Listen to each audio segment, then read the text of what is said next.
오정란을 진심으로 위한다면 그 소나귀에서 빼내야 하지 않겠어요? 송근태의 손끝이 가늘게 떨렸습니다. 김단희가 그 떨림을 놓치지 않고 조용히 물었습니다. 평생 묻어둔 마음 들킨 표정이네요. 송근태는 핏기 가신 얼굴로 자리에서 일어났습니다. 무슨 말을 하는 건지 모르겠습니다, 김 사장. 그러나 그의 눈은 이미 흔들리고 있었습니다. 30년을 가슴에 묻고 살아온 한 남자의 비밀은 과연 어디까지 무너져 내릴까요? 그리고 그가 평생 아들이라 믿어온 박현주는 정말 그의 핏줄이었을까요? 송근태가 김단희의 사무실로 불려 들어왔습니다. 넓은 통유리 너머로 도시의 불빛이 차갑게 깔려 있었습니다. 김단희는 책상 앞에 앉아 천천히 찻잔을 내려놓았습니다. 송근태는 문 앞에 선 채 모자를 두 손에 쥐고 있었습니다. 오라는 말에 영문도 모르고 달려온 그의 얼굴에는 경계심이 가득했습니다. 평소 운전대 뒤에서 그림자처럼 지내던 그가 이렇게 사장실 한복판에 불려온 적은 없었습니다. 그래서 더욱 불안했습니다. 김단희가 먼저 입을 열었습니다. 앉으세요. 길게 잡아두지는 않을 테니까요. 송근태는 마지못해 소파 끝에 엉덩이를 걸쳤습니다. 그의 등은 꼿꼿이 굳어 있었습니다. 김단희는 잠시 그를 바라보다가 차분하게 말을 이었습니다. 요즘 사모님이 많이 힘들어 보이시던데요. 그 곁에서 가장 가까이 지켜보는 사람이 바로 송 기사님 아닌가요? 송근태의 어깨가 움찔했습니다. 그는 애써 시선을 피하며 대답했습니다. 사모님 일은 제가 입에 담을 게 아닙니다. 김단희는 입가에 옅은 미소를 띄었습니다. 그러나 그 눈빛은 조금도 웃고 있지 않았습니다. 그녀는 상대의 가장 약한 곳을 정확히 겨누는 사람이었습니다. 김단희가 조용히 말을 던졌습니다. 오정란을 진심으로 위한다면 말이에요. 박태호의 소나귀에서 빼내야 하지 않겠어요? 그 한마디에 송근태의 표정이 굳어버렸습니다. 마치 평생 단단히 잠가둔 문을 누가 한순간에 열어젖힌 듯 했습니다. 송근태의 손끝이 가늘게 떨리기 시작했습니다. 그는 모자를 쥔 손에 힘을 주며 떨림을 감추려 했지만 소용없었습니다. 그의 이마에는 어느새 식은땀이 배어나왔습니다. 김단희는 그 작은 떨림을 놓치지 않았습니다. 김단희는 천천히 몸을 앞으로 기울이며 더 깊은 곳을 겨누었습니다. 그 떨리는 손이 다 말해주고 있네요. 평생 묻어둔 마음을 들킨 사람의 손이에요. 송근태는 아무 말도 하지 못했습니다. 입술만 달싹였습니다. 그의 머릿속에는 지난 세월이 한꺼번에 밀려들었습니다. 그가 처음 오정란을 만난 날부터 지금까지 단 하루도 그녀를 마음에서 지운 적이 없었습니다. 그 마음을 이 여자가 어떻게 알았을까? 송근태는 등골이 서늘해졌습니다. 누구에게도 들킨 적 없는 비밀을 김단희는 마치 처음부터 다 알고 있었다는 듯 꺼내들었습니다. 김단희는 그런 송근태를 가만히 응시하며 다음 말을 천천히 골랐습니다. 사무실 안의 공기가 무겁게 가라앉았습니다. 창밖의 불빛만이 두 사람 사이의 침묵을 비추고 있었습니다. 송근태는 모자를 쥔 손에 더욱 힘을 주었습니다. 그러나 한번 흔들린 마음은 좀처럼 진정되지 않았습니다. 김단희가 던진 한마디가 그의 가슴 속에서 계속 메아리 쳤습니다. 진심으로 위한다면 빼내야 하지 않겠느냐는 그 말이 평생 외면해온 자신의 속내를 거울처럼 비추고 있었습니다. 송근태는 차마 고개를 들지 못했습니다. 김단희는 한 발 더 깊이 들어갔습니다. 그녀는 자리에서 일어나 창가로 걸어가며 말을 이었습니다. 박현준이 클로이와 결혼해서 미국으로 떠나려고 하잖아요. 지금이 바로 그때예요. 송근태는 고개를 들었습니다. 김단희가 돌아서서 그를 똑바로 바라보았습니다. 아들이 떠나고 나면 오정란 곁에는 누가 남죠? 박태호는 사모님을 사랑해서 곁에 둔 게 아니에요. 쓸모가 닿으면 가차없이 버릴 사람이에요. 송근태의 얼굴에 그늘이 졌습니다. 그도 그 사실을 모르지 않았습니다. 오정란이 박태호 곁에서 얼마나 외롭게 무너져 가는지 가장 가까이서 본 사람이 바로 송근태였습니다. 새벽이면 술병을 끌어안고 흐느끼던 그녀의 뒷모습을 그는 수도 없이 지켜봤습니다. 그때마다 가슴이 무너지는 것 같았지만 그가 할 수 있는 일은 아무것도 없었습니다. 김단희는 그 빈틈을 정확히 파고들었습니다. 박태호 곁에 남으면 결국 버려질 운명이에요. 하지만 떠나면 새로운 삶이 열리죠. 셋이서 멀리 떠나 조용히 사는 그림 한 번쯤 그려보지 않았어요? 송근태의 눈동자가 흔들렸습니다. 그 그림은 그가 밤마다 몰래 그려온 풍경이었습니다. 햇살 좋은 어느 낯선 도시에서 오정란이 더는 술잔을 들지 않고 박현준이 마음껏 웃으며 자신은 그저 묵묵히 그 곁을 지키는 그런 삶이었습니다. 감히 입 밖으로 꺼내본 적 없는 꿈이었습니다. 김단희는 송근태의 표정 하나하나를 읽어내며 천천히 말을 풀었습니다. 그 그림이 지금 손에 잡힐 만큼 가까이 와 있어요. 사모님만 마음을 돌리면 되는 거예요. 송근태는 침을 삼켰습니다. 그의 입술이 무겁게 열렸습니다. 그렇게 쉬운 일이 아닙니다. 사모님이 어떤 분인지 김 사장이 잘 몰라서 하는 말입니다. 그분은 아들을 절대 놓지 않으실 거예요. 김단희는 천천히 고개를 끄덕였습니다. 알아요. 그래서 송 기사님이 나서야 한다는 거예요. 사모님 마음을 돌릴 수 있는 사람은 이 세상에 송 기사님 한 사람뿐이잖아요. 그 말에 송근태의 가슴이 크게 일렁였습니다. 평생 그림자처럼 살아온 자신을 누군가 이렇게 똑바로 바라봐 준 적이 있었던가 싶었습니다. 늘 운전기사로 심부름꾼으로만 취급받던 그였습니다. 송근태는 한참을 말없이 고개를 떨구고 있었습니다. 그의 마음속에서 오래 잠들어 있던 무언가가 천천히 깨어나고 있었습니다. 김단희의 말이 옳을지도 모른다는 생각이 마음 한구석에서 슬그머니 고개를 들었습니다. 오정란을 박태호에게서 빼내는 것, 그것이 정말 그녀를 위하는 길일지도 몰랐습니다. 송근태는 그 생각을 애써 밀어내려 했지만 한번 떠오른 생각은 좀처럼 사라지지 않았습니다. 그의 가슴 속에서 오랜 충성과 새로운 욕망이 서서히 부딪히기 시작했습니다. 송근태는 흔들리면서도 끝내 부정했습니다. 그는 고개를 세차게 가로저으며 손사래를 쳤습니다. 안 됩니다. 사모님은 아들을 절대 포기할 분이 아니에요. 그게 사모님의 전부니까요. 김단희는 다시 소파로 돌아와 그의 맞은편에 앉았습니다.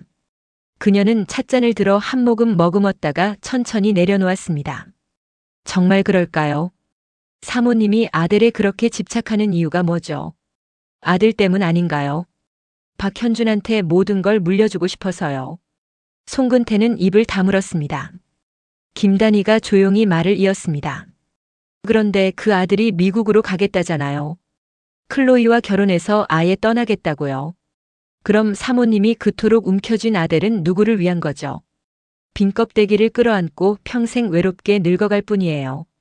송근태의 손끝이 또 한 번 떨렸습니다. 그는 애써 평정을 되찾으려 했지만 그 미세한 떨림은 김단희의 눈을 피하지 못했습니다. 김단희는 그 약한 고리를 정확히 건드렸습니다. 송 기사님 마음 저는 다 알아요. 30년이 넘도록 한 사람만 바라보며 살아온 그 마음이요. 그런데 그 사람이 매일 밤 술에 무너지는 걸 그냥 두고만 볼 건가요? 송근태의 눈가가 붉어졌습니다. 그는 차마 김단희의 눈을 마주보지 못하고 바닥만 응시했습니다. 그의 목소리가 잠겨 나왔습니다. 그건 내가 알아서 할 일입니다. 김 사장이 신경 쓸 일이 아니에요. 김단희는 더는 몰아붙이지 않았습니다. 충분히 흔들어 놓았으니 이제 스스로 무너질 때를 기다리면 되는 일이었습니다. 사냥꾼은 덫을 놓은 뒤 서두르지 않는 법이었습니다. 김단희는 천천히 자리에서 일어나며 자리를 정리했습니다. 오늘은 여기까지 하죠. 다만 한 가지만 기억하세요. 망설이는 사이에 모든 기회는 사라진다는 거요. 그리고 그 후에는 평생 송 기사님을 따라다닐 거예요. 송근태는 비척거리며 일어났습니다. 그의 다리가 휘청거렸습니다. 그는 모자를 깊이 눌러쓰고 사무실을 나섰습니다. 등 뒤로 문이 무겁게 닫혔습니다. 문이 닫히고 나자 김단희의 입가에 차가운 미소가 번졌습니다. 김단희는 창밖을 바라보며 낮게 중얼거렸습니다. 이제 시작이에요. 그녀의 복수는 언제나 이렇게 사람의 마음 가장 깊은 틈을 비집고 들어가는 데서 출발했습니다. 김단희는 천천히 창가로 걸어가 도시의 불빛을 내려다보았습니다. 송근태는 이미 그녀의 손바닥 안에 들어와 있었습니다. 그가 아무리 부정하고 도망치려 해도 결국 다시 이 자리로 돌아올 수밖에 없을 것이었습니다. 사람은 자신이 외면해온 진심 앞에서 가장 약해지는 법이니까요. 김단희는 송근태가 들고 있던 그 미세한 떨림을 떠올렸습니다. 그것이야말로 오정란을 무너뜨릴 가장 확실한 균열이었습니다. 그녀는 이미 다음 수를 그리고 있었습니다. 송근태가 마음을 굳히고 오정란을 찾아갔습니다. 그날 밤 오정란은 거실 소파에 비스듬히 기대 술잔을 들고 있었습니다. 테이블 위에는 이미 빈 병이 두어 개 굴러다녔습니다. 조명마저 어둑하게 낮춰진 거실은 무덤처럼 적막했습니다. 송근태는 그 모습을 보며 가슴이 미어졌습니다. 김단희의 말이 옳았습니다. 이대로 두면 오정란은 정말로 무너지고 말 것이었습니다. 송근태는 조심스럽게 다가가 오정란 앞에 무릎을 굽히고 앉았습니다. 그는 떨리는 목소리로 입을 열었습니다. 사모님, 드릴 말씀이 있어요. 부디 끝까지 들어주세요. 오정란은 개슴츠레한 눈으로 그를 흘겨보았습니다. 또 무슨 잔소리야? 술 그만 마시라는 소리면 입 다물어. 송근태는 고개를 저으며 간절하게 말을 이었습니다. 그게 아닙니다. 현준이 일이에요. 현준이가 클로이와 결혼하고 싶어 하잖아요. 그렇게 해주는 게 어떨까 해서요. 오정란의 손이 멈칫했습니다. 술잔이 입가에서 멈췄습니다. 송근태는 그 틈을 놓치지 않고 가슴에 묻어둔 말을 쏟아냈습니다. 현준이가 원하는 대로 결혼시키고 사모님도 같이 미국으로 떠나는 거예요. 셋이서 멀리 가서 새로 시작하는 거예요. 여기 남아서 매일 이렇게 술로 무너지는 사모님을 저는 더는 못 보겠어요. 오정란은 천천히 술잔을 내려놓았습니다. 그녀의 눈빛이 싸늘해졌습니다. 송근태는 그 시선에도 물러서지 않았습니다. 오히려 더 간절하게 매달렸습니다. 평생 단 한 번도 해보지 못한 말이 오늘은 본물처럼 터져나왔습니다. 한번 입을 열고 나니 가슴속에 쌓아둔 말들이 끝없이 쏟아졌습니다. 더는 망설일 여유가 없었습니다.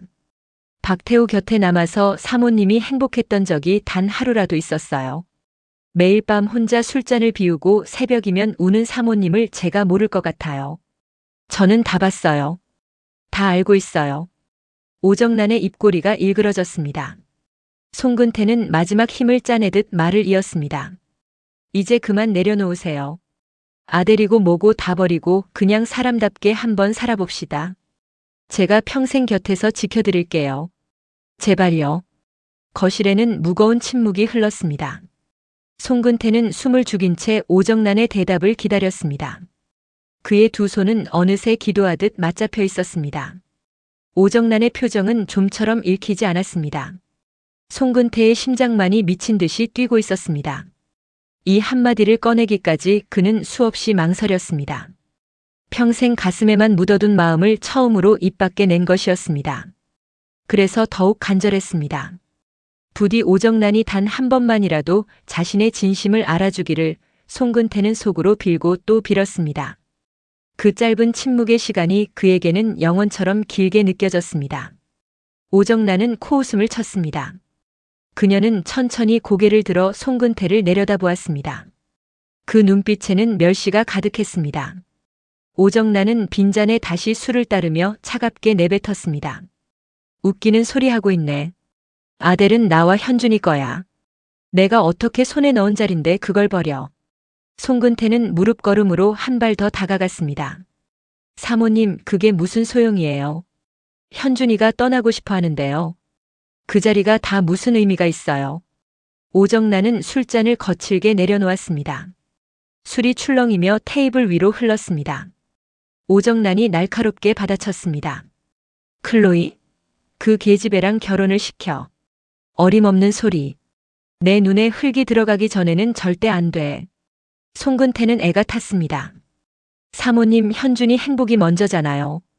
현준이가 그 사람을 그렇게 좋아하는데요. 자식 이기는 부모 없다고 하잖아요.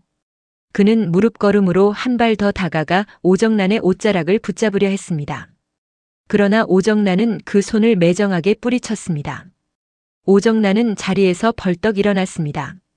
그녀는 송근태를 매섭게 노려보며 비웃었습니다. 떠나자고. 너 지금 그게 얼마나 한심한 소리인지 알기는 해. 내가 거짓골로 시작해서 여기까지 어떻게 올라왔는데 그걸 다 버리고 떠나. 오정란의 목소리가 점점 높아졌습니다. 그녀의 눈에는 광기에 가까운 집착이 번뜩였습니다. 넌 그냥 운전이나 하던 놈이야. 분수를 알아야지. 어디서 감히 내 인생을 이래라 저래라 해. 네가 뭔데? 그 말은 송근태의 가슴에 깊이 박혔습니다. 송근태는 입술을 깨물었습니다. 30년 가까운 세월을 곁에서 지켜온 충정이 한순간에 한낱 운전이나 하던 놈으로 깎여내렸습니다. 그의 눈앞이 아득해졌습니다. 그는 차마 더 말을 잇지 못하고 고개를 떨구었습니다. 가슴속에서 무언가가 와르르 무너져 내리는 소리가 들리는 듯 했습니다. 오정란은 술잔을 비우고는 그대로 등을 돌려버렸습니다. 꼴도 보기 싫으니까 나가. 다시는 그런 헛소리 입에 담지 마. 2번 다시는. 송근태의 간절함은 차가운 벽에 부딪혀 산산이 부서졌습니다. 그의 어깨가 무겁게 처졌습니다. 송근태는 한참을 그 자리에 무릎 꿇은 채 일어나지 못했습니다. 등을 돌린 오정란의 뒷모습이 그렇게 멀게 느껴진 적은 처음이었습니다. 그는 그 뒷모습을 바라보며 자신이 평생 헛된 꿈을 꿔왔다는 것을 깨달았습니다. 그토록 곁을 지켜온 세월이 그녀에게는 아무것도 아니었던 것입니다. 송근태의 가슴속에 차가운 절망이 차올랐습니다. 그러나 그 절망 한편에는 아직 정리되지 못한 미련이 여전히 남아 있었습니다. 그는 그렇게 오랫동안 어두운 거실에 홀로 남아 있었습니다. 오정란이 다시 들이켜는 술잔 소리만이 그 침묵 속에 무겁게 떨어졌습니다. 애가 탄 송근태는 김단희 앞에서 무너졌습니다. 다음 날 그는 다시 김단희를 찾아갔습니다. 그의 얼굴은 하룻밤 사이에 폭삭 늙어 있었습니다. 눈 밑에는 거뭇한 그늘이 졌고 수염도 깎지 못한 채였습니다. 김단희는 그런 송근태를 조용히 맞이했습니다. 송근태는 소파에 주저앉으며 두 손으로 얼굴을 감쌌습니다. 그의 목소리가 잘게 떨렸습니다. 안 됐어요. 사모님은 끝까지 안 된다고 했어요. 저더러 운전이나 하던 놈이라고 하셨어요. 김단희는 말없이 그를 바라보았습니다. 송근태의 어깨가 들썩였습니다. 그는 끝내 울먹이며 속내를 토해냈습니다. 30년이에요. 30년을 그 사람 하나만 보고 살았어요. 그런데 돌아온 게 운전이나 하던 놈이라는 말이었어요. 제가 그동안 무슨 짓을 하면서 그분 곁을 지켰는지 아세요? 김단희는 그 무너진 얼굴을 차갑게 지켜보았습니다. 겉으로는 안타까워하는 표정을 지었지만 속으로는 다음 패를 꺼낼 때가 됐음을 직감했습니다. 사람은 가장 깊이 무너졌을 때 가장 쉽게 부서지는 법이었습니다. 송근태는 고개를 떨군 채 한참을 흐느꼈습니다. 현준이를 친자식처럼 키웠어요. 사모님을 위해서라면 못할 일이 없었어요. 그게 다 그 사람을 위한 거였어요. 그런데 이제 와서 다 부질없게 느껴져요. 제 인생이 통째로 비웃음거리가 된 기분이에요. 김단희는 조용히 그의 곁에 앉았습니다. 그녀는 부드러운 목소리로 위로하듯 말을 건넸습니다. 그동안 정말 고생 많으셨어요. 누구도 알아주지 않은 그 마음 제가 다 알아요. 송 기사님은 누구보다 진심이었어요. 송근태는 그 말에 더 서럽게 울었습니다. 평생 누구에게도 위로받지 못한 외로움이 한꺼번에 터져나왔습니다. 그 따뜻한 한마디가 오히려 그를 더 무너뜨렸습니다. 김단희는 그런 송근태를 가만히 지켜보며 속으로 다음 수를 계산했습니다. 송근태가 이렇게까지 무너진 지금이야말로 그의 손에 진실이라는 폭탄을 쥐어줄 가장 완벽한 순간이었습니다. 김단희의 눈빛이 깊이 가라앉았습니다. 그녀는 이미 정윤정이 가져올 봉투 하나를 떠올리고 있었습니다. 그 봉투 안에는 송근태의 30년을 송두리째 뒤흔들 진실이 들어 있었습니다. 김단희는 흐느끼는 송근태의 등을 가만히 바라보며 그 진실을 언제 꺼내야 할지 가늠하고 있었습니다. 송근태의 흐느낌은 좀처럼 그치지 않았습니다. 그 울음 속에는 30년의 세월이 고스란히 담겨 있었습니다. 김단희는 그 울음을 들으며 묘한 감정을 느꼈습니다. 이 남자도 결국은 오정란이라는 욕망의 그늘에 갇혀 평생을 허비한 또 하나의 희생자였습니다. 그러나 김단희는 그 연민을 깊이 묻어두었습니다. 그녀에게 송근태는 안타까운 사람이기 이전에 오정란을 무너뜨릴 가장 날카로운 칼이었습니다. 김단희는 천천히 일어나 그에게 따뜻한 차 한 잔을 건넸습니다. 송근태는 떨리는 손으로 그 잔을 받아들었습니다. 같은 시각 김단희가 정윤정을 통해 몰래 진행한 작업이 마침내 결실을 맺었습니다. 그 시작은 아주 사소한 장면이었습니다. 언젠가 송근태가 지갑을 떨어뜨렸을 때 그 안에서 빛바랜 사진 한 장이 미끄러져 나왔습니다.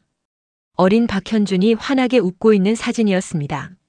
모서리가 닳고 다른 그 사진은 오랜 세월 누군가의 손길을 탄 흔적이 역력했습니다.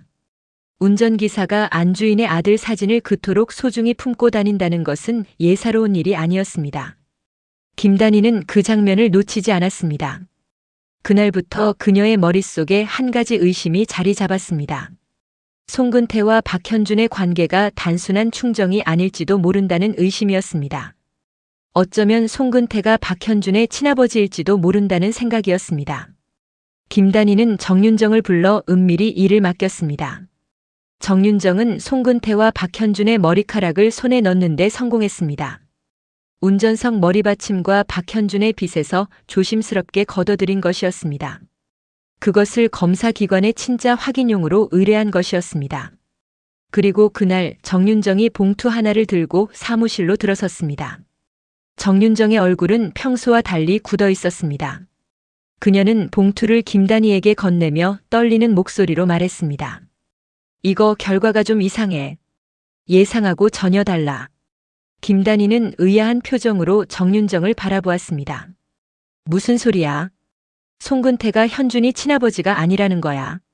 정윤정은 고개를 천천히 가로저었습니다. 그것보다 더 충격적이야. 직접 봐야 할 것 같아.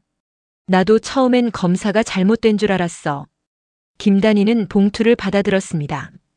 그 무게가 손끝에 묵직하게 전해졌습니다. 정윤정은 마른 침을 삼키며 덧붙였습니다. 이거 알려지면 정말 큰일 날 거야. 송근태가 이걸 알게 되면 어떻게 될지 모르겠어. 그 사람 평생이 다 걸린 일이잖아. 김단희는 봉투를 쥔 채 잠시 눈을 감았습니다. 그녀는 직감했습니다. 이 한 장의 종이가 오정란의 성을 무너뜨릴 첫 번째 균열이 되리라는 것을요. 김단희는 천천히 눈을 떴습니다. 그녀의 눈빛이 그 어느 때보다 차갑게 빛났습니다. 복수의 긴 길에서 또 하나의 무기가 손에 들어온 순간이었습니다. 정윤정은 그런 김단희를 걱정스럽게 바라보았습니다. 그녀는 오랜 세월 김단희의 복수를 곁에서 지켜봐 온 유일한 사람이었습니다. 정윤정이 조심스럽게 말했습니다. 근태 그 사람 이거 알면 정말 무너질 텐데. 너 괜찮겠어? 김단희는 봉투를 가만히 내려다보며 대답했습니다. 무너져야 일어설 수 있어. 그래야 오정란을 향해 칼을 겨눌 수 있어. 정윤정은 더 묻지 않았습니다. 그저 김단희의 굳은 옆모습을 바라볼 뿐이었습니다. 두 사람 사이에는 오랜 세월이 쌓아 올린 침묵이 흘렀습니다. 김단희가 봉투를 열었습니다. 그녀는 천천히 안에 든 결과지를 꺼내 펼쳐들었습니다. 종이 위에 적힌 글자들을 한 줄 한 줄 읽어 내려가던 김단희의 손이 멈칫했습니다. 그녀의 눈동자가 한 곳에 고정되었습니다. 결과는 명백했습니다. 송근태와 박현준은 부자 관계가 아니라는 판정이었습니다. 두 사람 사이에 혈연 관계가 성립하지 않는다는 차가운 수치가 적혀 있었습니다. 의심의 여지가 없는 명백한 음성 판정이었습니다. 김단희는 잠시 멍하니 그 종이를 응시했습니다. 송근태가 박현준의 친아버지일 거라는 그동안의 의심이 한순간에 뒤집힌 것이었습니다. 어린 박현준의 사진을 품고 다니던 그 애틋함이 친부의 마음이 아니었다는 뜻이었습니다. 그렇다면 그 사진은 도대체 어떤 마음으로 품고 다닌 것이었을까요? 정윤정이 옆에서 조심스럽게 물었습니다. 이거 어떻게 할 거야? 그럼 현준이 친아버지는 도대체 누구야? 송근태도 아니라면. 김단희는 결과지를 천천히 내려놓았습니다. 그녀의 머릿속이 빠르게 돌아갔습니다. 처음에는 당황스러웠지만 곧 이 결과가 또 다른 비밀의 문을 여는 열쇠라는 사실을 깨달았습니다. 진실의 그림은 그녀가 그려온 것보다 훨씬 복잡했습니다. 김단희가 낮은 목소리로 입을 열었습니다. 오정란이 그동안 박현준의 친부를 박태호라고 우겨왔지. 그런데 송근태가 친부가 아니라면 그 진실의 진짜 그림이 뭔지 송근태 본인도 모르고 있다는 거야. 어쩌면 송근태조차 속고 있었던 거야. 정윤정의 눈이 커졌습니다. 그럼 송근태는 자기가 친부도 아니면서 친부인 줄 알고 30년을 살아왔다는 거야. 그게 말이 돼. 김단희는 고개를 끄덕였습니다. 그래. 오정란이 송근태한테 무슨 거짓말을 어떻게 심어놨는지는 모르겠지만 한 가지는 분명해. 송근태가 이 결과를 알게 되면 그는 더 이상 오정란의 충직한 그림자로 남아있지 못할 거야. 평생을 바친 충정이 거짓 위에 세워졌다는 걸 알게 될 테니까. 김단희는 결과지를 다시 봉투에 넣었습니다. 그녀의 손길에는 망설임이 없었습니다. 이 한 장의 종이가 송근태의 가슴에 폭탄이 되어 터질 것이었습니다. 그리고 그 폭발은 오정란이 쌓아 올린 거짓의 성을 안에서부터 무너뜨릴 것이었습니다. 김단희의 입가에 서늘한 미소가 어렸습니다. 김단희는 그 봉투를 서랍 깊숙이 넣어두었습니다. 아직은 때가 아니었습니다. 송근태가 가장 깊이 무너졌을 때 바로 그 순간에 이 진실을 꺼내야 효과가 극대화될 것이었습니다. 김단희는 그 타이밍을 누구보다 잘 알고 있었습니다. 그녀는 오랜 세월 복수를 준비하며 사람의 마음이 언제 가장 약해지는지를 뼛속 깊이 익혀온 사람이었습니다. 박현준의 친부가 누구인지는 여전히 안개 속이었지만 그 안개조차도 김단희에게는 또 하나의 칼이 될 수 있었습니다. 그녀는 천천히 서랍을 닫았습니다. 김단희는 곧장 송근태에게 검사 결과를 흘렸습니다. 그녀는 무너진 송근태를 다시 사무실로 불렀습니다. 송근태는 여전히 초췌한 얼굴로 들어섰습니다. 며칠 사이 그는 더 야위어 있었습니다. 김단희는 그에게 봉투를 내밀었습니다. 송근태는 영문을 모른 채 봉투를 받아들었습니다. 이게 뭡니까, 김 사장? 김단희는 차분한 목소리로 말했습니다. 직접 열어보세요. 송 기사님이 평생 믿어온 게 진실인지 거짓인지 거기 다 들어있으니까요. 송근태는 떨리는 손으로 봉투를 열었습니다. 그는 결과지를 펼쳐들고 천천히 읽어 내려갔습니다. 글자를 따라가던 그의 눈동자가 점점 흔들렸습니다. 그러더니 어느 순간 완전히 멈춰버렸습니다. 그의 입술에서 옅은 신음이 새어나왔습니다. 송근태의 손이 사정없이 떨렸습니다. 그는 떨리는 목소리로 더듬거렸습니다. 이게 무슨 소립니까? 현준이가 내 아들이 아니라니요. 이게 무슨 말도 안 되는. 김단희는 그를 똑바로 바라보며 말을 이었습니다. 송 기사님이 그동안 어떤 거짓에 묶여 살아온 건지 이제 스스로 물어봐야 할 때예요. 박현준은 송 기사님의 친아들이 아니에요. 검사 결과가 그렇게 말하고 있어요. 송근태는 결과지를 움켜쥔 채 휘청거렸습니다. 김단희는 그의 손에 그 결과지를 더 단단히 쥐어주었습니다. 그녀는 못 박듯 말했습니다. 이 진실을 외면할지 마주할지는 송 기사님 몫이에요. 하지만 한 가지는 분명해요. 30년 동안 송 기사님이 지켜온 게 진실이 아니었다는 거요. 누군가 송 기사님을 철저히 속여온 거예요. 송근태의 얼굴이 백지장처럼 하얗게 질렸습니다. 그는 입을 벌렸지만 어떤 소리도 나오지 않았습니다. 그의 세계가 발밑에서부터 무너져 내리고 있었습니다. 평생 믿어온 단 하나의 진실이 한 장의 종이 앞에서 무너지고 있었습니다. 김단희는 그런 송근태를 차갑게 지켜보았습니다. 그녀의 가슴 한구석은 무거웠지만 멈출 수는 없었습니다. 이것은 오정란을 무너뜨리기 위한 길고 긴 복수의 한 단계였습니다. 송근태가 흔들릴수록 오정란의 성벽에는 더 큰 금이 갈 것이었습니다. 한 가지만 말씀드릴게요. 김단희가 나직이 입을 열었습니다. 진실을 알게 된 이상 송 기사님은 예전으로 돌아갈 수 없어요. 그러니 이제 무엇을 할지 스스로 정하셔야 해요. 송근태는 멍한 눈으로 그녀를 바라보았습니다. 그 말의 무게가 그의 어깨를 짓눌렀습니다. 그는 무어라 대답하려 했지만 목이 메어 아무 소리도 나오지 않았습니다. 송근태는 결과지를 쥔 채 비틀거리며 사무실을 나섰습니다. 그의 뒷모습은 금방이라도 쓰러질 듯 위태로웠습니다. 김단희는 그 뒷모습이 사라질 때까지 가만히 지켜보았습니다. 송근태는 그 자리에 주저앉았습니다. 사무실 건물을 나선 그는 길가 벤치에 무너지듯 앉았습니다. 손에는 여전히 그 결과지가 쥐어 있었습니다. 그는 멍하니 허공을 바라보았습니다. 머릿속에서는 지난 30년의 세월이 한 장면 한 장면 스쳐 지나갔습니다. 박현준이 갓난아기였을 때부터 송근태는 그 아이를 친자식처럼 품었습니다. 아이가 처음 걸음마를 떼던 날, 처음 자신을 보고 웃던 날, 그 모든 순간이 그에게는 보물 같은 기억이었습니다. 그는 그 기억을 가슴에 품고 살아왔습니다. 지갑 속 사진도 그래서 늘 지니고 다녔던 것이었습니다. 박현준이 성인이 되어서도 마찬가지였습니다. 술에 취해 비틀거리며 자신에게 기댈 때마다 송근태의 가슴 한구석은 말할 수 없이 따뜻했습니다. 핏줄이 당기는 정이라고 믿었습니다. 그런데 그 모든 마음이 거짓 위에 세워진 것이라니 송근태는 숨이 막혔습니다. 가슴을 쥐어뜯고 싶을 만큼 답답했습니다. 내가 친아버지가 아니라니. 송근태는 떨리는 목소리로 혼자 중얼거렸습니다. 그는 결과지를 다시 펼쳐 들여다보았습니다. 아무리 봐도 글자는 변하지 않았습니다. 부자 관계가 아니라는 차가운 사실만이 또렷이 박혀 있었습니다. 몇 번을 다시 읽어도 결과는 같았습니다.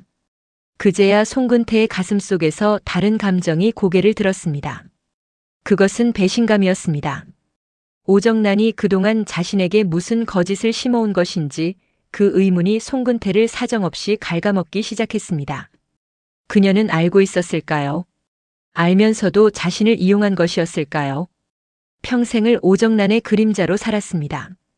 그녀의 악행을 가슴에 묻어주고 그녀의 비밀을 함께 짊어졌습니다. 그게 다 박현준이 자신의 핏줄이라는 믿음 때문이었습니다. 그런데 그 믿음이 송두리째 무너진 지금 송근태는 처음으로 오정란을 향한 충성이 흔들리는 것을 느꼈습니다. 그의 손이 부들부들 떨렸습니다. 송근태는 이를 악물었습니다. 가슴속에서 배신감이 들끓기 시작했습니다. 그 뜨거운 감정은 곧 분노로 변해갔습니다. 그는 결과지를 손안에서 거칠게 구겨 쥐었습니다. 지나가는 사람들이 벤치에 앉아 흐느끼는 그를 흘끔거렸지만 송근태는 아무것도 보이지 않았습니다. 그의 눈앞에는 오직 오정란의 차가운 얼굴과 박현준의 환한 미소만이 어른거렸습니다. 그토록 사랑했던 두 사람이 알고 보면 자신을 철저히 속여온 것이었습니다. 아니, 적어도 오정란만큼은 분명히 알고 있었을 것입니다. 송근태는 그 사실을 떠올릴 때마다 가슴이 무너졌습니다. 도대체 무엇을 위해 그 험한 일들을 마다하지 않았던 것일까요? 평생을 바친 그 모든 헌신이 한낱 거짓 위에 세워진 모래성이었다는 사실에 송근태는 견딜 수 없었습니다. 그는 벤치에서 천천히 몸을 일으켰습니다. 견디지 못한 송근태는 술을 들이부었습니다. 그는 허름한 술집에 자리를 잡고 앉아 잔을 비워나갔습니다.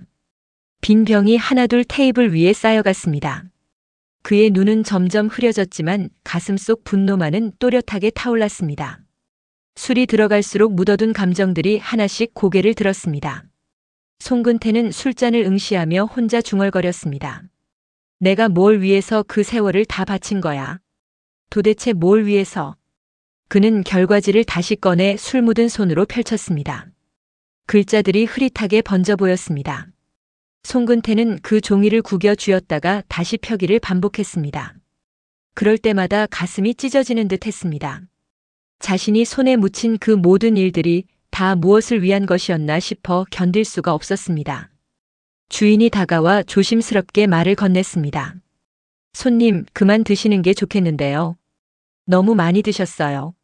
송근태는 손을 휘저으며 잔을 다시 채웠습니다. 그의 목소리가 잠겨 나왔습니다. 한 병만 더 줘요. 오늘은 안 취하면 안 돼요. 안 취하면 못 견뎌요. 그는 또 한 잔을 단숨에 들이켰습니다. 술 기운이 온몸에 퍼지자 머릿속이 더 어지러워졌습니다. 그러나 그 흐려진 정신 속에서도 한 가지 결심만은 점점 단단해졌습니다. 평생 가슴에 묻고 살았던 의문을 오늘만큼은 끝까지 캐묻겠다는 각오였습니다. 더는 침묵하지 않겠다는 다짐이었습니다. 오정란의 입으로 직접 진실을 들어야겠다는 생각뿐이었습니다. 송근태는 비틀거리며 자리에서 일어났습니다. 그는 휘청거리는 다리로 술집을 나섰습니다. 밤거리는 차갑고 어두웠습니다. 송근태는 비척거리며 오정란의 집을 향해 걸었습니다. 그의 손에는 여전히 구겨진 결과지가 쥐어 있었습니다. 그는 그 종이를 가슴에 품고 걸음을 옮겼습니다. 차가운 밤바람이 그의 뺨을 스쳤지만 가슴속 불길은 좀처럼 꺼지지 않았습니다. 마침내 오정란의 집 앞에 다다른 송근태는 굳게 닫힌 대문을 거칠게 밀어붙였습니다. 그의 두 눈에는 평생 억눌러온 한과 분노가 활활 타오르고 있었습니다. 오늘 밤만큼은 모든 진실을 마주하리라 송근태는 마음을 굳혔습니다. 그는 잠시 대문 앞에 멈춰 섰습니다. 이 문을 넘는 순간 다시는 예전으로 돌아갈 수 없으리라는 것을 그도 알고 있었습니다. 그러나 이미 그의 발걸음은 멈출 수 없었습니다. 30년을 침묵해온 한 남자가 마침내 입을 열기로 결심한 것이었습니다. 송근태는 떨리는 손으로 초인종을 눌렀습니다. 그 손끝에는 술기운과 분노가 뒤엉켜 있었습니다. 안에서 인기척이 느껴지자 그의 심장이 더욱 거세게 뛰었습니다. 그는 가슴에 품은 결과지를 다시 한번 꺼내 쥐었습니다. 이것이야말로 오늘 밤 그가 마주할 진실의 증거였습니다. 송근태가 오정란에게 정면으로 따졌습니다. 그는 거실로 성큼성큼 들어섰습니다. 오정란은 소파에 앉아 있다가 갑작스러운 침입에 깜짝 놀라 일어났습니다. 송근태의 만취한 모습과 험악한 표정에 그녀의 얼굴이 굳어졌습니다. 이게 무슨 짓이야? 술에 취해서 어디 함부로. 오정란이 날카롭게 소리쳤습니다. 그러나 송근태는 물러서지 않았습니다. 그는 손에 쥔 구겨진 결과지를 오정란의 눈앞에 흔들어 보였습니다. 그의 목소리가 울먹임으로 떨렸습니다. 이게 뭔지 아세요? 현준이가 내 아들이 아니라잖아요. 친자검사 결과예요. 오정란의 얼굴이 일순 굳어졌습니다. 그러나 그것도 잠시, 그녀는 곧 표정을 가다듬었습니다. 송근태는 그 미세한 동요를 놓치지 않고 한 발 더 다가섰습니다. 그동안 단 한 번도 오정란에게 큰 소리를 내본 적 없는 그였습니다. 그러나 오늘만큼은 달랐습니다. 그의 절규가 거실에 울려 퍼졌습니다. 현준이가 내 아이가 아니라면 그동안 날 뭐로 알고 부려온 거예요. 30년이에요. 사모님 비밀을 다 가슴에 묻어주고 사모님 손이 더러워질 일은 내가 다 대신했어요. 그게 다 현준이가 내 핏줄이라고 믿었기 때문이에요. 송근태는 결과지를 거칠게 흔들며 매달렸습니다. 거짓이라고 말해줘요. 이게 다 거짓이라고요. 검사가 잘못된 거라고요. 제발. 그의 목소리는 거의 울음에 가까웠습니다.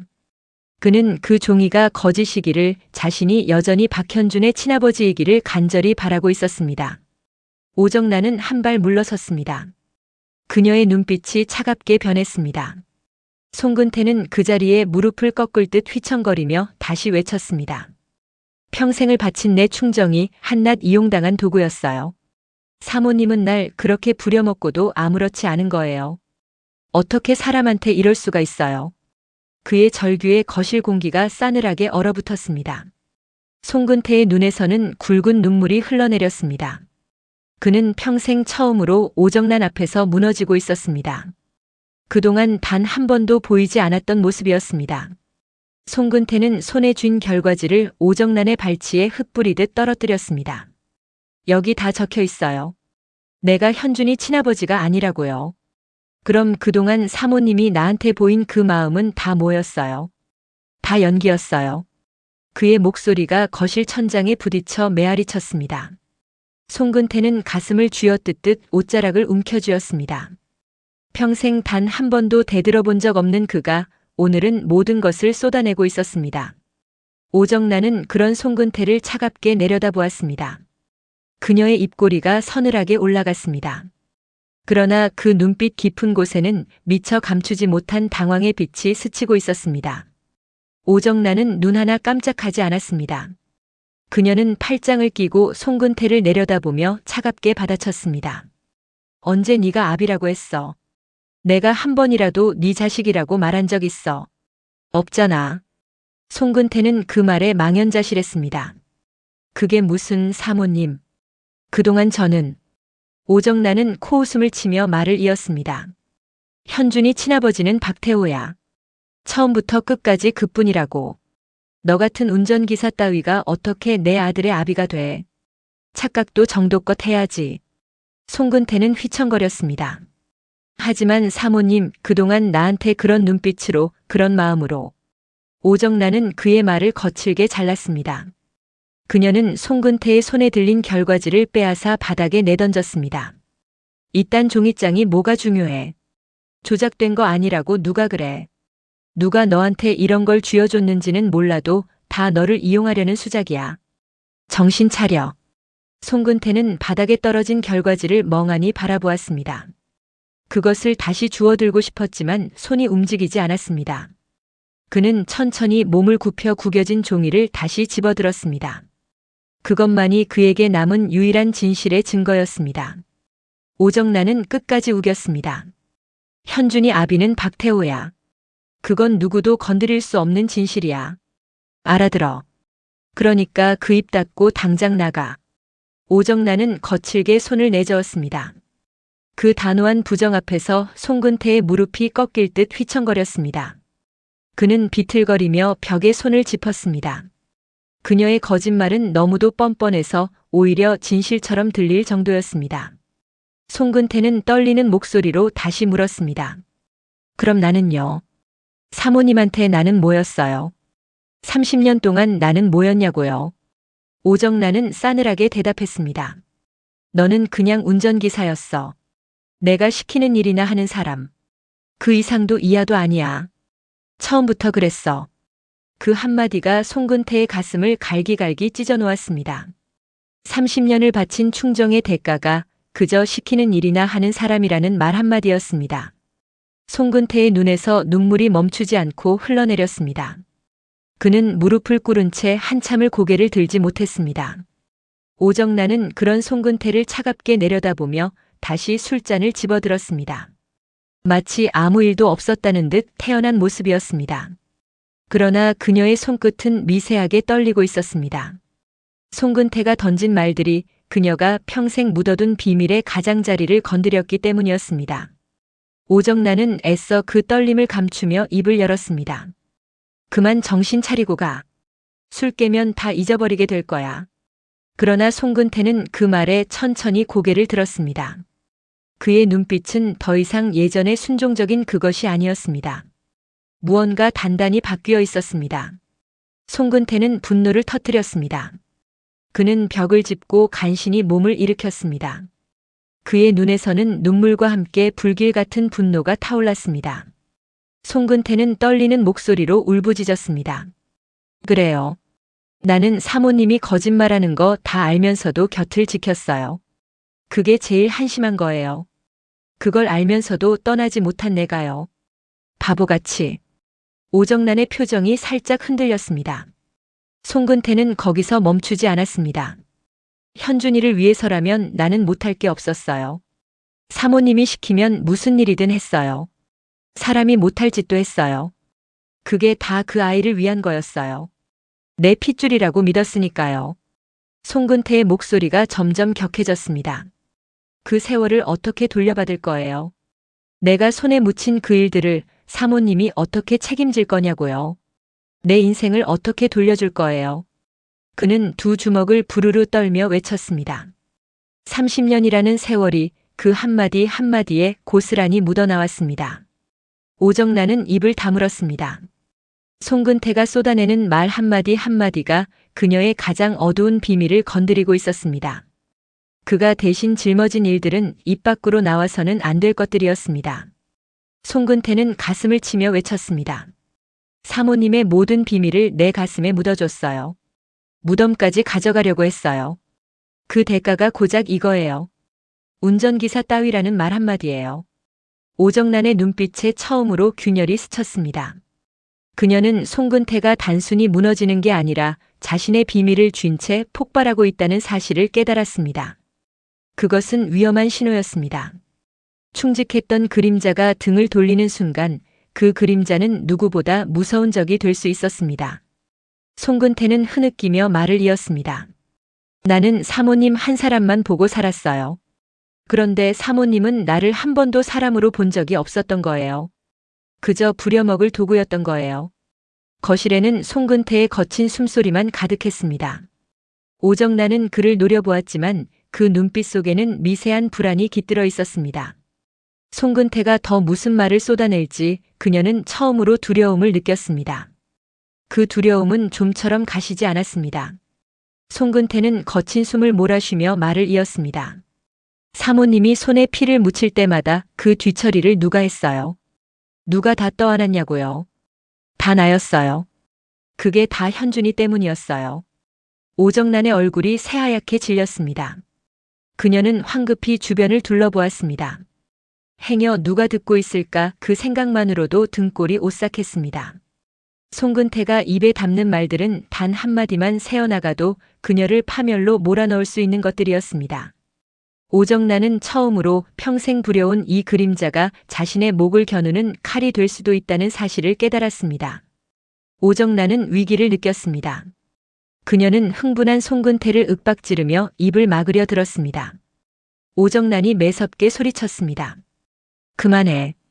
술에 취해서 무슨 헛소리를 짓거리는 거야. 정신 나갔어. 송근태는 물러서지 않았습니다. 헛소리가 아니에요. 다 진실이잖아요. 사모님도 알면서 그러시잖아요. 그는 흔들리는 몸을 가누며 오정란을 똑바로 노려보았습니다. 술기운에 흐려진 눈동자였지만 그 안에 담긴 분노만은 또렷했습니다. 오정란은 그의 입을 막으려는 듯 한 발 다가서며 더 크게 소리쳤습니다. 현준이 아비가 박태호라는 건 누구도 건드릴 수 없는 진실이야. 그 입 다물지 못해. 한 번만 더 그 말하면 가만 안 둬. 그러나 흥분한 송근태의 고함은 점점 더 커졌습니다. 그럼 왜 나한테는 한 번도 사실대로 말하지 않았어요? 왜 날 이렇게까지 이용했냐고요? 내가 그렇게 만만했어요. 오정란은 다급해졌습니다. 송근태의 목소리가 집 안 곳곳으로 울려 퍼지고 있었습니다. 행여 누가 들을까 그녀는 안절부절 못했습니다. 특히 박태호의 귀에 들어갈까봐 그녀의 심장이 미친 듯이 뛰었습니다. 오정란이 송근태의 팔을 거칠게 붙잡았습니다. 조용히 해. 누가 들으면 어쩌려고. 제발 좀. 송근태는 그 손을 뿌리쳤습니다. 들으라죠. 다 들으라고 해요. 나는 더 이상 무서울 게 없어요. 잃을 것도 없어요. 둘의 다툼은 점점 격해졌습니다. 고함과 울부짖음이 뒤엉켜 집안을 뒤흔들었습니다. 오정란은 송근태를 진정시키려 했지만 한 번 터진 그의 분노는 좀처럼 가라앉지 않았습니다. 평생 눌러온 감정이 한꺼번에 터져나온 탓이었습니다. 오정란의 이마에 식은땀이 맺혔습니다. 그녀는 빠르게 머리를 굴렸습니다. 송근태가 이 상태로 계속 떠들다가는 묻어둔 비밀이 다 새어나올 판이었습니다. 무엇보다 박태호가 이 소란을 듣게 될까봐 두려웠습니다. 만약 박태호가 이 모든 이야기를 듣게 된다면 그녀가 지켜온 모든 것이 한순간에 무너질 수도 있었습니다. 제발 좀 닥쳐. 오정란이 비명에 가까운 목소리로 외쳤습니다. 그녀의 목소리에는 분노보다 공포가 더 짙게 배어 있었습니다. 그러나 송근태는 멈추지 않았습니다. 오히려 그녀가 다급해할수록 그의 확신은 더 굳어졌습니다. 무언가 숨기는 게 있으니 저렇게 떠는 것이라고 송근태는 생각했습니다. 왜 그렇게 떨어요? 캥기는 게 있으니까 그러는 거잖아요. 송근태가 한 발 더 다가서며 외쳤습니다. 오정란은 뒷걸음질을 쳤습니다. 그녀의 발이 테이블 모서리에 걸려 휘청했습니다. 둘의 거친 숨소리와 고함이 뒤엉켜 거실을 가득 메웠습니다. 그의 외침은 거실 밖으로 복도로 집 안 깊숙한 곳까지 퍼져나갔습니다. 그리고 그 소란은 결국 한 사람의 귀에 가닿고 말았습니다. 바로 그때 소란을 들은 박태호가 들이닥쳤습니다. 거실 문이 거칠게 열리고 박태호가 성큼 들어섰습니다. 만취한 운전기사가 안주인을 향해 손가락질하며 고함치는 광경 앞에서 박태호의 얼굴이 험악하게 일그러졌습니다. 이게 다 무슨 소란이야? 박태호의 낮고 위압적인 목소리가 거실을 갈랐습니다. 그 한마디에 거실 안의 모든 소리가 일순 멎었습니다. 송근태는 그제야 박태호의 등장을 알아챘습니다. 그의 입에서 친부라는 단어가 새어나올까 오정란의 등줄기에 식은땀이 주르륵 흘렀습니다. 그녀의 심장이 덜컥 내려앉았습니다. 오정란은 황급히 박태호 앞을 가로막으며 상황을 덮으려 들었습니다. 그녀는 다급한 목소리로 말했습니다. 여보, 별일 아니에요. 송 기사가 술에 취해서 행패를 부린 것뿐이에요. 제가 알아서 처리할게요. 박태호는 미간을 좁히며 송근태를 노려보았습니다. 송근태는 결과지를 손에 쥔 채 휘청거리고 있었습니다. 박태호가 차갑게 물었습니다. 감히 이 집에서 행패를 부려. 술이 덜 깬 거야. 정신을 어디다 두고 다니는 거야. 송근태는 무언가 말하려 입을 열었습니다. 그의 입술이 떨렸습니다. 회장님, 저는. 그 순간 그의 머릿속에는 친아버지라는 단어가 맴돌았습니다. 오정란은 가슴이 철렁했습니다. 그녀는 재빨리 송근태의 말을 가로챘습니다. 그냥 술주정이에요. 운전기사가 술을 너무 많이 마셔서 정신이 나간 거예요. 제가 알아서 내보낼 테니 신경 쓰지 마세요. 별일 아니에요, 정말. 오정란의 목소리는 평소답지 않게 다급했습니다. 박태호는 그런 오정란을 잠시 의아하게 바라보았습니다. 평소에 그녀답지 않은 모습이었습니다. 그러나 그는 만취한 송근태의 모습을 보고는 더 캐묻지 않았습니다. 그저 한낱 운전기사의 술주정이라 여긴 것이었습니다. 그에게 운전기사 따위의 일은 신경 쓸 가치도 없는 것이었습니다. 오정란은 안도의 한숨을 속으로 삼켰습니다. 그러나 송근태의 입에서 언제 어떤 말이 튀어나올지 몰라 그녀의 심장은 여전히 미친 듯이 뛰고 있었습니다. 한순간도 마음을 놓을 수 없었습니다. 박태호는 거실 한가운데 서서 두 사람을 번갈아 바라보았습니다. 그의 날카로운 눈빛은 무언가를 캐내려는 듯 했습니다. 평소답지 않게 허둥대는 오정란의 모습이 그의 의심을 자극한 것이었습니다. 그러나 박태호는 끝내 더 묻지 않았습니다. 운전기사의 술주정 따위에 시간을 쓰고 싶지 않았던 까닭이었습니다. 그는 차갑게 한마디를 내뱉었습니다. 이런 추한 꼴 2번 다시 보이지 마. 그 말에 오정란은 고개를 깊이 숙였습니다. 송근태는 그런 두 사람을 멍하니 바라보며 자신이 얼마나 철저히 이 집의 바깥 사람이었는지를 새삼 깨달았습니다. 박태호는 강 실장을 불렀습니다. 그는 휴대전화를 꺼내 짧게 지시했습니다. 잠시 후 강 실장이 거실로 들어섰습니다. 박태호가 송근태를 가리키며 차갑게 명령했습니다. 이 사람 끌어내. 다시는 이 집에 발 들이지 못하게 해. 강 실장은 고개를 숙이며 답했습니다. 알겠습니다, 회장님. 강 실장이 송근태에게 다가가 그의 팔을 잡았습니다. 송근태는 끌려나가면서도 발버둥을 쳤습니다. 그의 입에서는 끊임없이 외침이 터져나왔습니다. 현준이 친아버지가 누구예요? 누구냐고요? 말해줘요. 진실을 말해달라고요. 박태호는 그 외침을 술에 취한 자의 헛소리로 흘려들었습니다. 그는 짜증스럽게 손을 내저으며 등을 돌렸습니다. 송근태의 절규는 박태호에게 그저 의미 없는 술주정일 뿐이었습니다. 친아버지가 누구냐는 그 물음의 무게를 박태호는 조금도 알아채지 못했습니다. 만약 그가 그 한마디에 담긴 진실을 조금이라도 헤아렸더라면 이 집안의 운명은 그 자리에서 송두리째 뒤바뀌었을지도 모릅니다. 그러나 박태호에게 운전기사의 외침이란 귀에 거슬리는 소음 그 이상도 이하도 아니었습니다. 강 실장은 송근태를 거실 밖으로 끌고 나갔습니다. 송근태는 끝까지 버티며 소리쳤습니다. 오정란, 당신 거짓말 다 알아. 다 알고 있다고. 내가 가만히 있을 줄 알아. 오정란은 그 외침에 가슴이 덜컥 내려앉았습니다. 그녀는 황급히 박태호의 시선을 다른 곳으로 돌리려 애썼습니다. 다행히 박태호는 더는 신경 쓰지 않는 눈치였습니다. 오정란은 그제야 조금 숨을 돌렸습니다. 그런데 그 모든 광경을 한 사람이 어둠 속에서 조용히 지켜보고 있었습니다. 바로 옥 집사였습니다. 옥 집사는 복도 끝 기둥에 몸을 반쯤 기댄 채 입가에 생글생글한 미소를 머금고 있었습니다. 그 미소는 평온해 보였지만 그 속을 누구도 읽을 수 없었습니다. 옥 집사의 눈은 송근태가 외친 친아버지라는 단어를 놓치지 않았습니다. 그녀는 그 단어를 마음속에 조용히 새겨 넣었습니다. 무언가 흥미로운 비밀의 냄새를 맡은 듯한 표정이었습니다.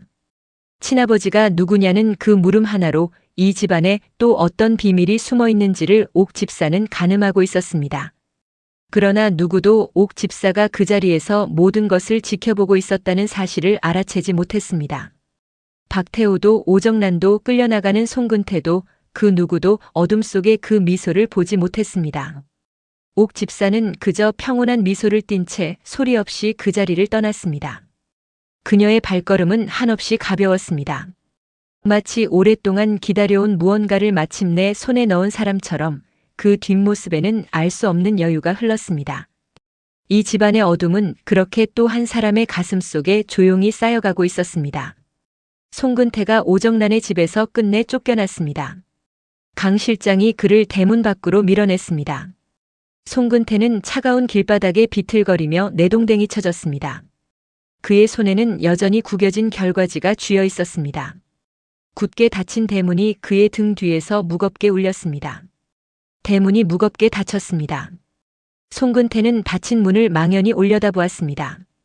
그의 한 손에는 거짓으로 채워졌던 30년 세월이 있었고 다른 한 손에는 친자가 아니라는 검사 결과가 있었습니다. 그 두 가지가 그가 평생 붙잡고 살아온 전부였습니다. 송근태는 그 자리에 주저앉았습니다. 그의 어깨가 들썩였습니다. 평생 한 사람만 바라보며 살아온 그 세월이 이제 차가운 대문 밖에 버려진 신세가 되었습니다. 송근태는 구겨진 결과지를 가슴에 꼭 끌어안았습니다. 그것만이 그에게 남은 유일한 진실이었습니다. 그는 닫힌 대문을 한참이나 올려다보았습니다. 저 문 안에서 그는 30년을 살았습니다. 오정란의 그림자로, 박현준의 보이지 않는 보호자로, 누구도 알아주지 않는 충직한 사람으로 말입니다. 그러나 이제 그 모든 것이 끝났습니다. 그가 믿어온 진실은 거짓이었고 그가 바친 마음은 한낱 이용당한 도구에 불과했습니다. 송근태의 눈에서 다시 뜨거운 눈물이 솟구쳤습니다. 그는 차가운 바닥에 이마를 대고 오랫동안 흐느꼈습니다. 가로등 불빛만이 그 외로운 뒷모습을 비추고 있었습니다. 내가 지켜온 게 다 거짓이었어. 다 거짓이었어. 송근태는 떨리는 목소리로 혼자 중얼거렸습니다. 그의 눈에서 굵은 눈물이 흘러내렸습니다.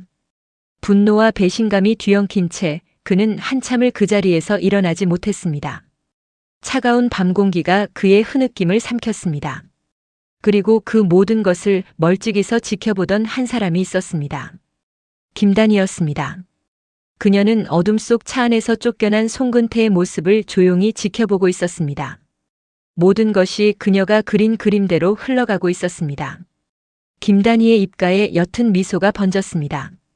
그녀는 낮은 목소리로 혼자 중얼거렸습니다. 이제 시작이에요, 오정란. 당신이 그토록 굳게 쌓아 올린 성이 안에서부터 무너지기 시작했어요. 오정란을 무너뜨릴 마지막 카드가 송근태의 배신감 속에서 막 깨어나고 있었습니다.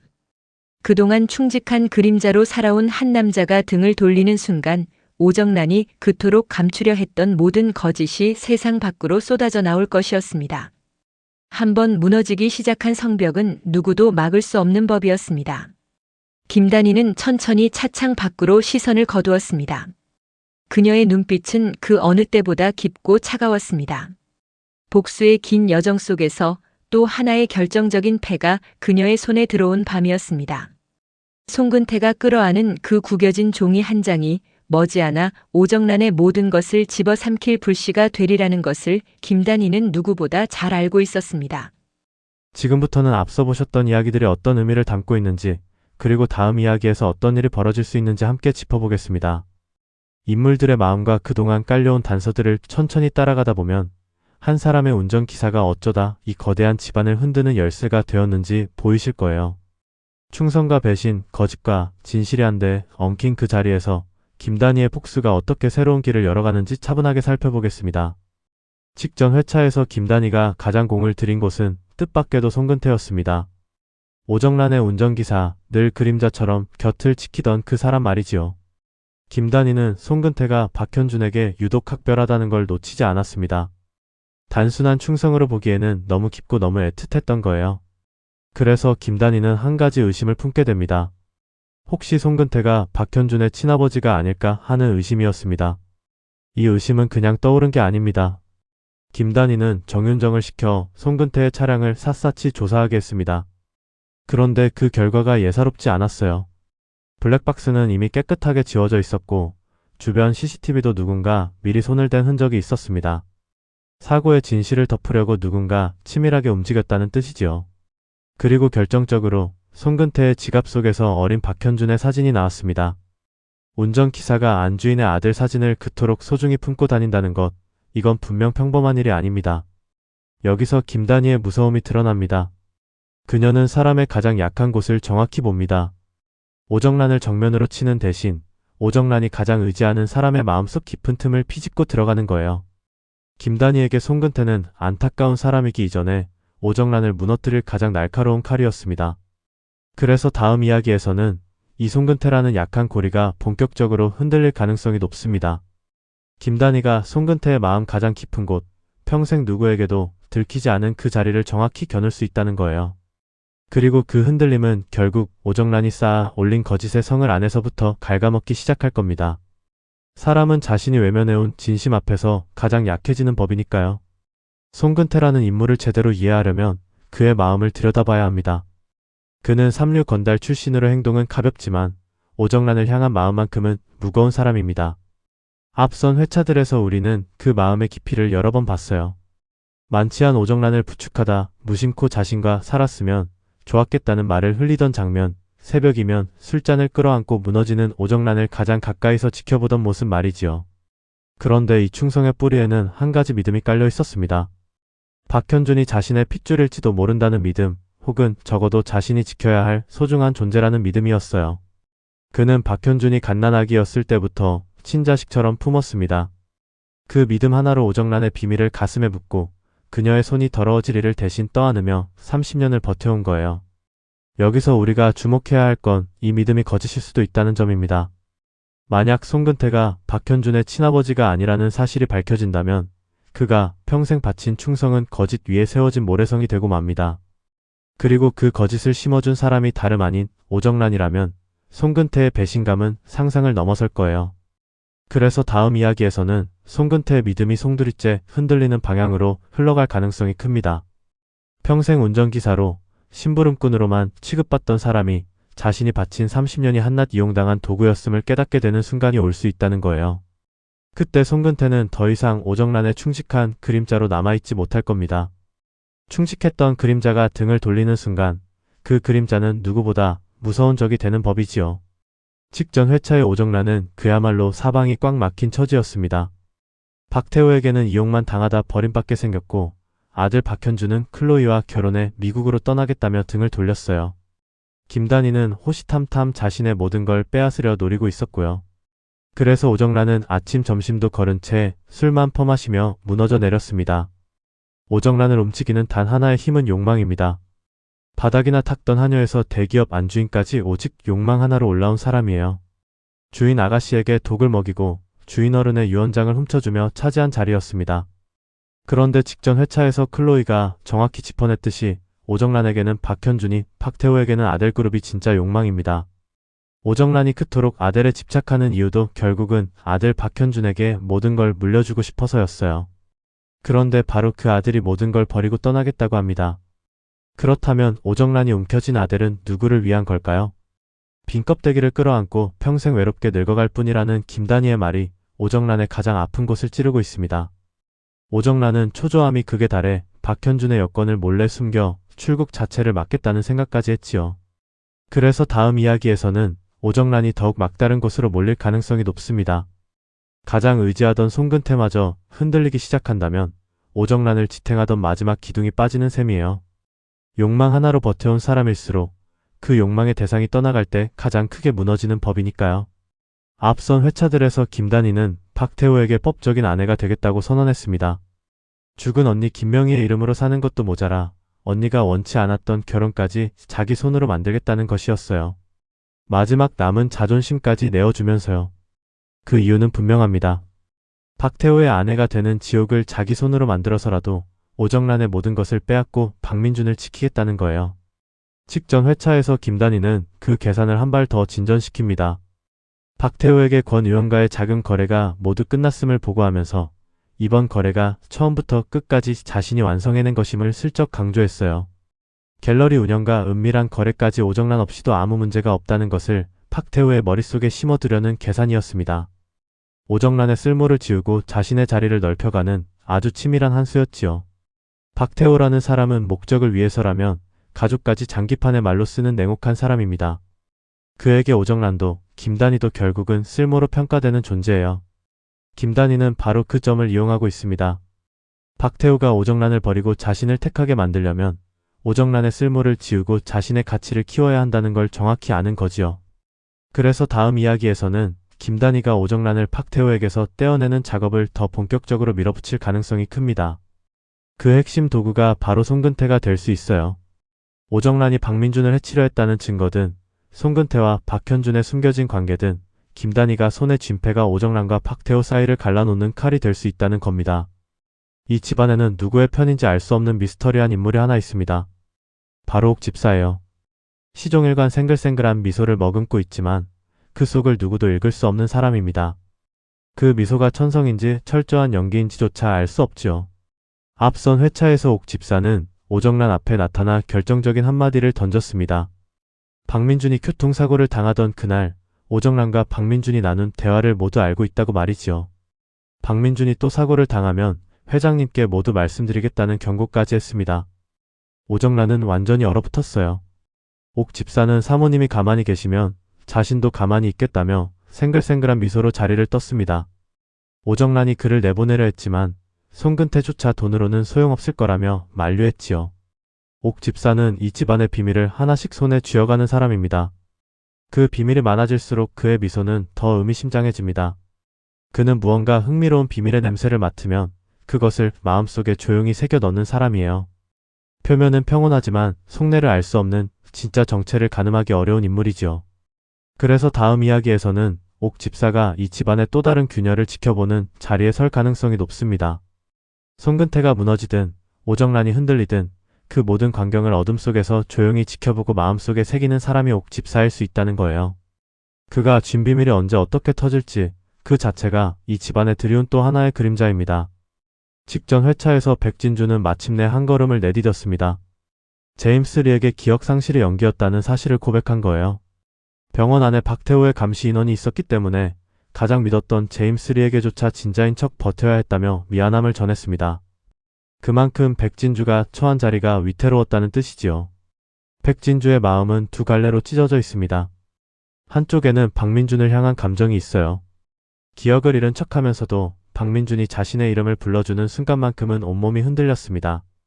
그러나 다른 한쪽에는 아버지 백준기의 억울함을 풀어야 한다는 박태호와 최윤아를 반드시 무너뜨려야 한다는 폭수의 결심이 있습니다. 백진주는 오늘 하루만 후회하고 내일부터는 새로운 폭수를 시작하겠다고 결의를 다졌어요. 기억을 되찾지 못한 박민준을 뒤에 남겨두고 혼자 가야 하는 길이 얼마나 아픈지 알면서도 말이지요. 직전 회차의 가장 긴장감 높은 장면은 백준기의 수목장 앞이었습니다. 백진주는 박현준에게 자신이 백진주라는 사실을 직접 밝혔어요. 그리고 박현준은 7년 전에 처절한 진실을 꺼냈습니다. 박태호가 백준기를 죽였고 복수를 위해 돌아온 백진주를 박태호가 다시 죽이려 했으며 서로가 서로를 향해 죽음을 겨눴다는 진실이었지요. 그것이 백진주가 외면하고 도망쳐왔던 진실이라며 이번에도 눈을 감을 것이냐고 박현준이 몰아붙였습니다. 백진주는 눈 하나 깜짝하지 않고 정면으로 맞받았어요. 절대 물러서지 않겠다는 것이었습니다. 그래서 다음 이야기에서는 백진주의 폭수가 다시 본격적으로 움직일 가능성이 높습니다. 박태호의 죄악을 향해 정면으로 칼을 겨누는 방향으로요. 그리고 그 폭수의 길에서 김단희가 송근태를 통해 흔드는 오정란의 비밀이 어쩌면 백진주의 폭수와도 맞닿아 흐를 수 있습니다. 두 여인의 폭수가 같은 적을 향하고 있으니까요. 이번 이야기의 핵심은 한 사람의 운전기사가 거대한 집안을 무너뜨릴 균열의 시작점이 되었다는 점입니다. 김단희는 오정란을 정면으로 치는 대신 오정란이 가장 의지하던 송근태의 마음 깊은 틈을 파고들었어요. 송근태가 평생 믿어온 것이 거짓이었음을 알게 되는 순간 충직했던 그림자는 가장 무서운 적으로 돌아설 수 있습니다. 거기에 백진주의 폭수와 옥 집사가 쥔 비밀까지 더해지면서 이 집안의 어둠은 안에서부터 서서히 무너질 채비를 하고 있습니다. 다음 이야기에서 그 균열이 어디까지 번질지 함께 지켜봐주세요. 오늘 이야기 어떻게 보셨나요? 김단희가 송근태라는 약한 고리 하나를 찾아내 오정란이라는 거대한 성을 안에서부터 흔들기 시작했다는 게 가장 눈여겨볼 부분이었어요. 거기에 평생 충성의 뿌리였던 박현준과의 관계마저 거짓이었다면 송근태의 마음이 어디로 향할지 궁금해집니다. 다음 이야기에서는 흔들리는 송근태와 막다른 곳에 몰린 오정란, 그리고 다시 칼을 든 백진주의 폭수가 어떻게 얽혀들지 함께 만나보겠습니다.